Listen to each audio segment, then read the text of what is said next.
BC Junior Lacrosse season has wrapped up with the exception of the Minto Cup playing out here at the Langley Event Center, and the BC Lacrosse team favored to take the championship. Coquitlam Adanacs hosting this one along with the CLA, and this is just an exceptional undertaking. Joined by Mr. Ken Wood. Ken, big undertaking, but boy oh boy, is there ever pressure on the home team? Oh, there's always tremendous pressure on the home team, right? But Coquitlam's up for it. We had a really great Western final and a BC championship, so they got themselves seasoned and ready to go. And it's going to take a couple of games, I think, before both these teams feel each other out, because they haven't seen each other. For the first time tonight, I saw a sloppy play in the first from both, but I'm looking forward. I think the fans are going to see some exceptional lacrosse here by both squads. So they should all be here, and if they're not, they should arrive. They're going to see some entertaining sports. Very much so. The season in general for you, was it what you expected of it? Overall for the league? I think overall for the league, I think we saw some of our teams that traditionally are at the bottom get themselves up a little further, and that tells me that they've got their good management in place and they're doing some good drafting. So I was pleased to see that. We've had our concussion protocol in place, which is the first full season of it. That seems to be going well because we had a lot of players would sit out this year, which is good. We want their health in place. I think the top 2, 3, 4 teams were about what everybody expected, and we ended up with a BC final that I'm pretty sure every lacrosse enthusiast knew that was how that was going to go. I'm just not too sure they all expected the Game 7 that they saw. No, the final between Coquitlam and US, what a thrilling game series. Oh, unbelievable, and top entertainment. I mean, it always comes down to the best athletes performing at their best. And I think everybody that was at that game saw one particular individual, Wesley Berg, pretty much do exactly that. Rise to what everybody expected him to do, put it on his shoulders, won the game. What's involved with the league for bringing this event out to British Columbia? Well, you know what? It's taken a lot to get it back to this 2-team, 7-game format. A lot of negotiations, a lot of hard work, but it's something that even the Ontario group and Dean McLeod, the commissioner there, him and I had preliminary talks about how do we get back to this. This is what the fans want. The fans have been telling us for 10 to 12 years they want to see the 2 teams best of 7. So, you don't have that happen easily. The governors of the BC Junior A League backed me thoroughly and said, hey, go be our advocate, go be our negotiator, get it done. We want to go back to it. It took a long time, but you can see what we got now. And I think it's going to be much more enjoyable from a fan perspective. I know the players love it better. What brought that to fruition as to why the change? Just the pressure put on by the teams or the league in general? It was really, to be honest with you, it was our league stepping up first. We had seen that there was no profit being made, when before you put on a Man Cup, you put on a Minto Cup, you put on a President's Cup, you can make money, and in a sport that needs money, you need to be looking at those things. It wasn't happening with the 4-team format. Expenses were rising, revenues were lowering. I mean, you don't have to be a rocket scientist to figure out what needs to happen.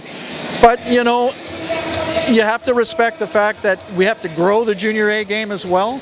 Alberta was wanting to do that, trying their best to do it.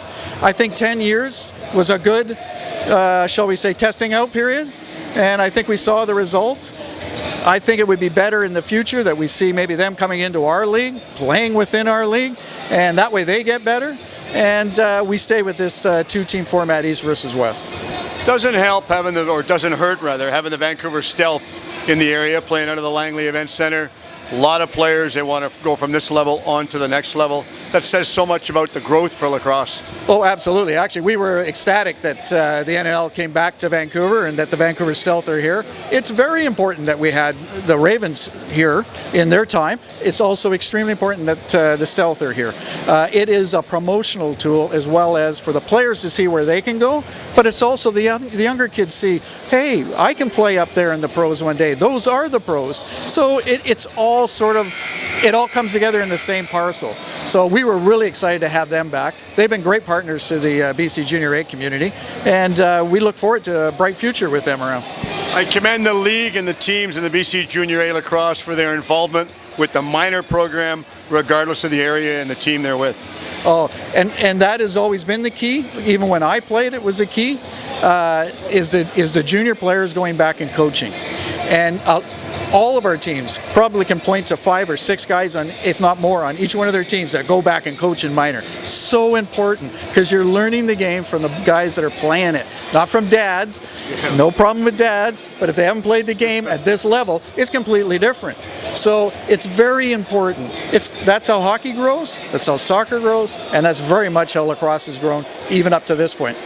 Can you see the growth of lacrosse taking off in Saskatchewan and Manitoba, besides just BC and Alberta now and Ontario?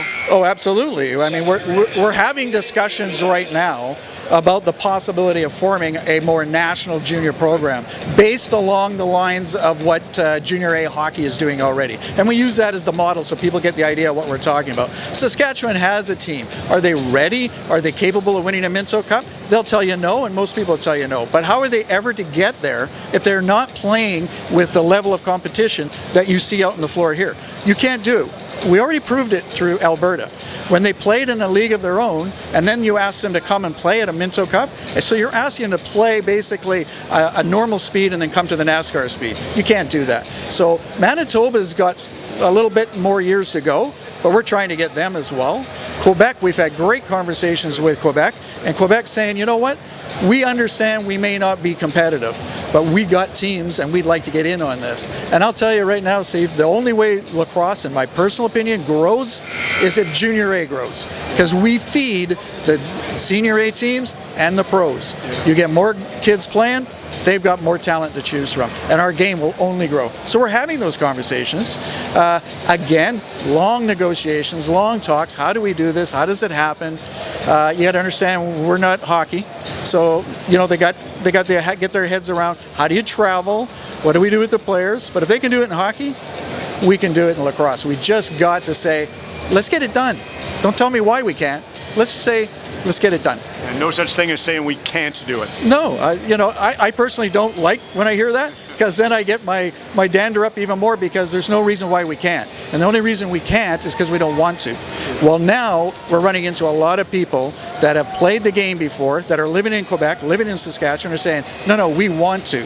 So, yeah, I'm happy. I came out of the Montreal meetings very excited, and boy, that we could possibly do this. And you know what? We have to do it. Otherwise, we'll never grow this game. It will not grow. It'll stay where it is, and I don't want to see that. No, I don't blame you. Ken, thank you very much for doing this. All the success down the road, and I appreciate everything you do for the game. Well, and I thank you, and your help and support throughout the year has always been fantastic. So please continue. I will. Thank you, Ken. All right. Appreciate it. Take care. Thank you for your time.